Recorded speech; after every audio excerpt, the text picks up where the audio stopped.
And guys, let's notice one thing about so these pro fights. One thing a little bit different is the gloves, right? So all the amateur fights, they have thumbs covering the gloves. Now these fights right here, little. Oh, first kick, though, yeah.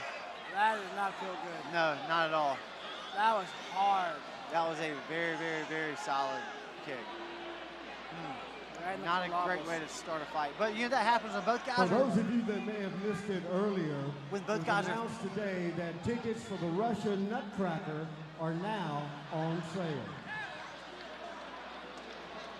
Yeah, obviously that was not intentional. Guys, even with a cup on, I'm telling you from experience, that does not feel good. No.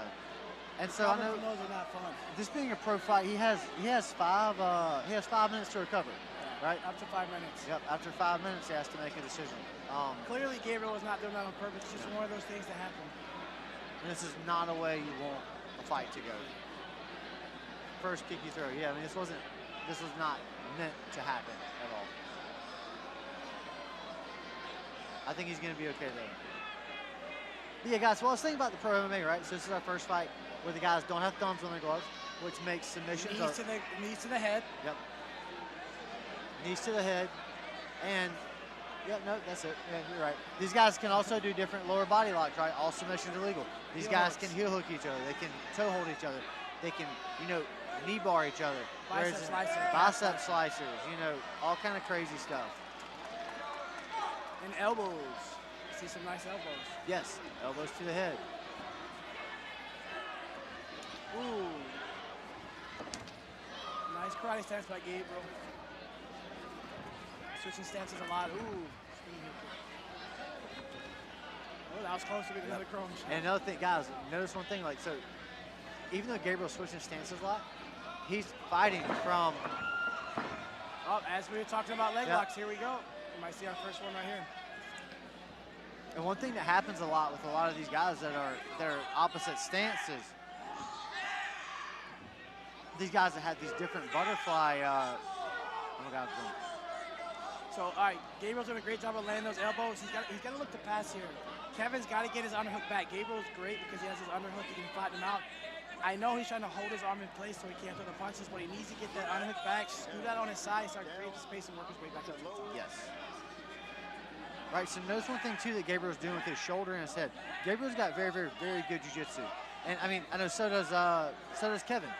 But Gabriel is using his head. He's using his head a lot. Great job for Kevin to re-guard there. But again, Kevin's got his guard closed, so he's not being super active from it. If he could put his feet in the hips and start to push away, he can stand back up, or he can start to set up submissions. And this is where Gabriel can start laying those elbows. When he's trying to control the hands, come over the top with an elbow. Yep. And he's going to stand up, try to shake him off, try to break the guard so he can pass.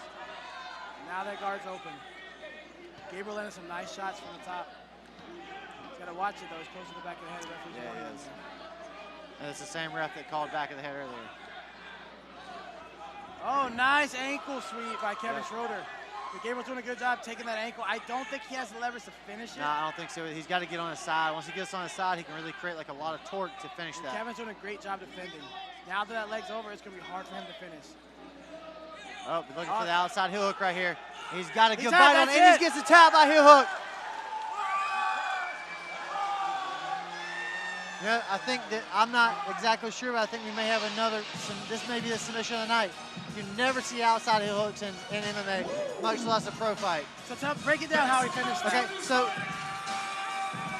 so he finished that heel hook, right? So one of the main things he did is, a lot of guys put heel hooks in their elbow. When they put heel hooks in their elbow, guys can heel slip and literally just get their heel out, right? But what Gabriel did, because he's got phenomenal jiu-jitsu coaches, he had his heel in the middle of his forearm. When the heel's in the middle of the forearm, there's nowhere for it to go, which causes a lot of braking power in there. So one thing that happens with the heel hook is whenever it breaks the tib, it breaks the fib, and it also breaks all the ligaments in the knee, starting with the meniscus and going to the ACL. What should have Kevin done there to defend that? So what he could have done there is he could have started to shove his outside foot off, right? So Gabriel had his left foot in his hip, right? If he'd have started to put the outside, push his hip off, he could have easily sat over his foot and got out.